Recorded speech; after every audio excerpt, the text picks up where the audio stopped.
في الشغل بقى لاحظوا نفس التغيير؟ هو الاستاذ احمد مختار بيشتغل معاكم؟ بتسألي ليه؟ لا ابدا، بس عشان هو اللي عرفني على حضرتك وحاجات كده يعني. خلينا في موضوعنا. ايه اللي خلاكي تيجي هنا؟ انت عارف بعد ما رجعت من ايطاليا بكام يوم كان في عمليه الزعفرانه اللي سرقوا فيها الرادار بتاعنا. انشغلت بتخطيط الخبر وسافرت على السويس عشان اوصل للزعفرانه واصور اللي حصل هناك، بس ما سمحوليش. طبيعي. وبعدين؟ بعديها بكام يوم كان عندي اجتماع في الاتحاد الاشتراكي. التنظيم الطليعي. احنا عارفين انك عضوة فيه. الاجتماع ده كان فيه حاله غليان، اتقال فيه كلام كتير قوي ومهم جدا عن الوضع العسكري على الجبهه، ضربات العدو لينا في العمق وكيفيه التصدي ليها. ليتها لما روحت قعدت افرغ الكلام اللي اتقال في الاجتماع. فجأة اكتشفت ان اللي انا بكتبه ده اسرار عسكرية خطيرة، اسرار تهم اسرائيل في المقام الاول. ساعتها انتبهت لحاجة، قمت قايمة جارية ادور على الورقة اللي قدراني ادهاني اشوف ايه الاخبار اللي هم عايزينها مني.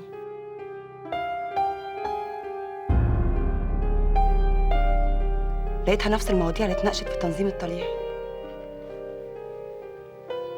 يومها معرفتش انام وحسيت اني بتخنق وان روحي بتروح مني.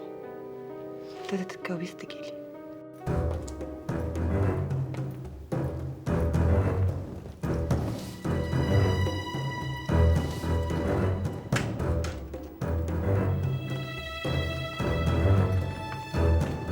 اقعد يا بابا. سامي لسه موجودة؟ ايوه يا فندم، لسه موجوده جوه. طب سمعني بيقولوا ايه؟ حاضر يا فندم. بعتي الكلام ده لأدريان؟ لا طبعا. طب وبعدين؟ بعدين جيت لكم وحكيت لكم على كل حاجة. يعني الكوابيس والتوتر اللي بيجيلك ده سببه الكلام اللي سمعتيه في التنظيم الطليعي ولا سببه حاجة تانية؟ حاجة تانية زي ايه يعني؟ أنا اللي بسأل يا سامية. أصلك لازم تقولي لنا على كل اللي جواكي بمنتهى الصراحة، يا إما تبقى كل اللي عملناه لحد دلوقتي ملوش أي قيمة.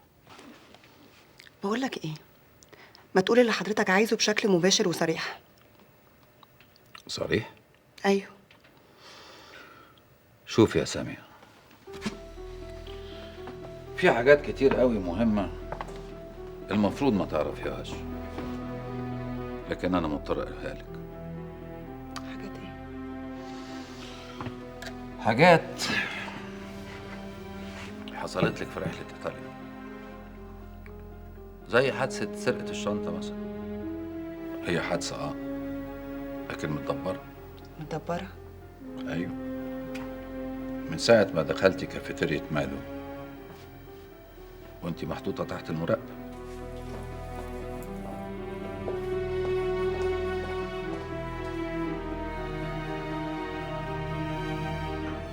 ولما خرجتي كان في واحد منهم ماشي وراكي طول الوقت من غير ما انت تحسي بيه طبعا.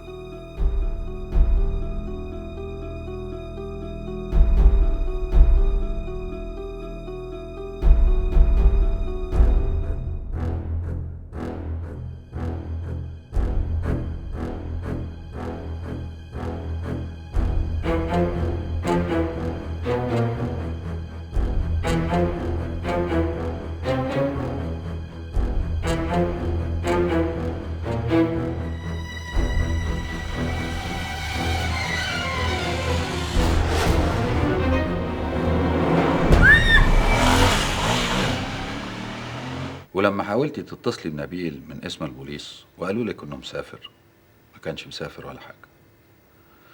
ولما ادريان كلمك وقابلك بعديها ب4 ايام، نبيل كان موجود في روما، ما سافرش ولا طلع منها. وحضرتك جبت الكلام ده منين؟ سامية،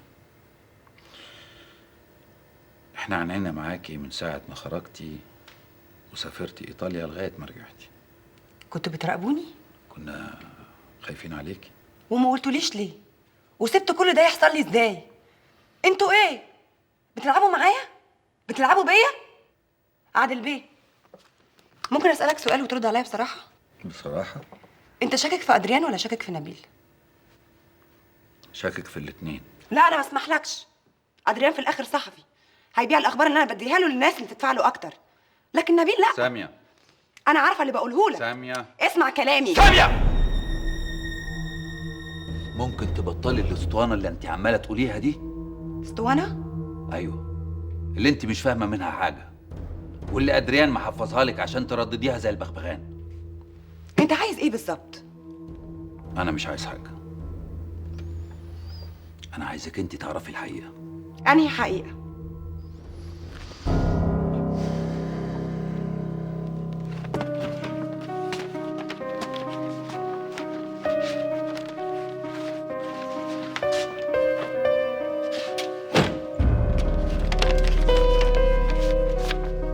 صورة مين دي؟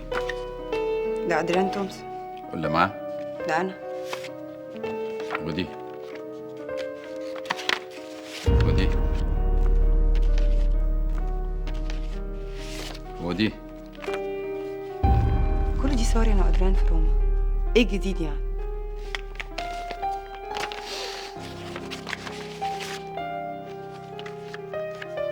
صورة مين دي؟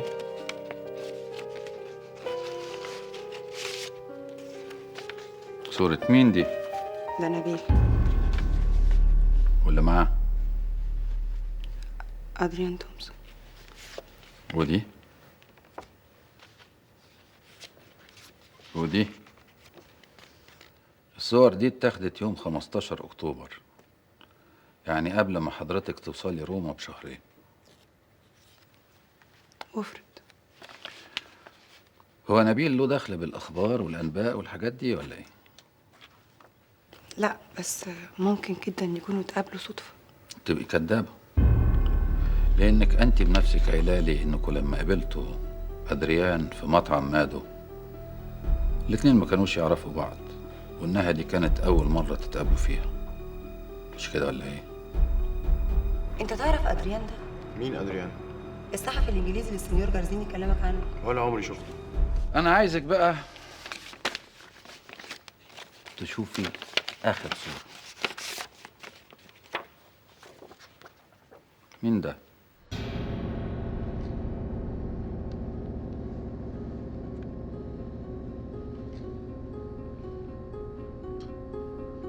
أنا هقول لك صورة مين. ده أدريان تومسون أو الميجر ديفيد بن حييم، ضابط في الجيش الإسرائيلي سنة 67، ده قبل ما يتنقل الموساد.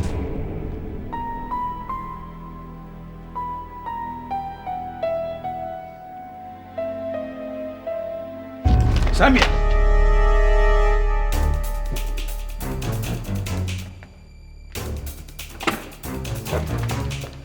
سامية، سامية، ايه اللي حصل يا عادل؟ أغمى عليها يا فندم. رؤوف اتصل بالدكتور خيري بسرعة. حاضر يا فندم. سامية، كنت ضغطت عليها جامد قوي. كان لازم يا فندم، كان لازم. سامية، سامية. دكتور خيري، عايزينك في الجهاز فورا.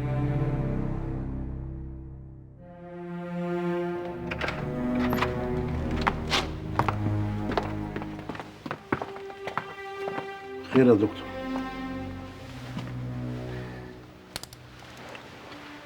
واضح ان عندها صدمة عصبية قوية جدا، ممكن تقلب بنية راسها. انا بنصح انها تتحط تحت ملاحظة طبية ال 24 ساعة الجايين، خصوصا ان ضغطها عالي قوي.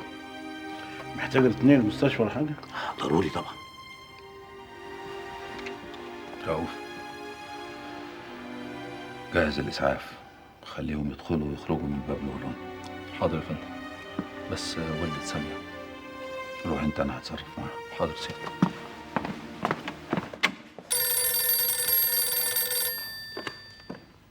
الو. ايوه يا سيد عادل، خير؟ انت الكلام ده نقلتوها فين؟ ايوه ايوه عارفها. طيب انا هتصرف.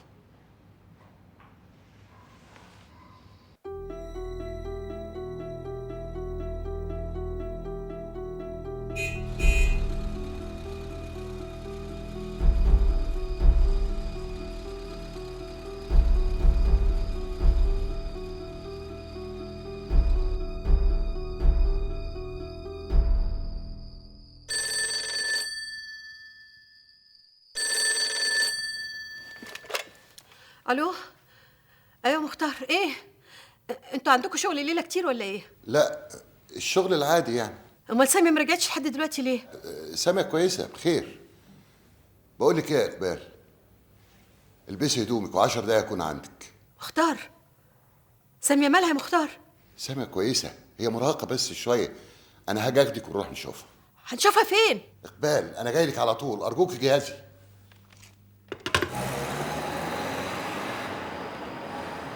طمني يا مختار وقول لي بنتي جرالها ايه؟ بنتك ما فيهاش حاجة خالص يا اقبال، صدقيني.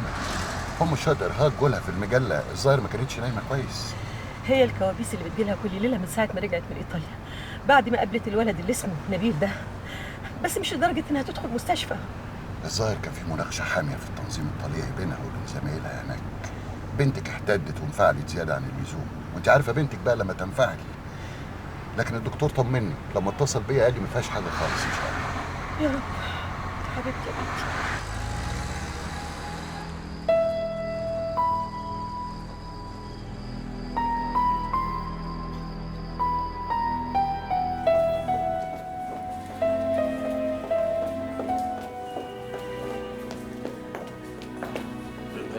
سيد عادل، زميل سامي في التنظيم الطليعي.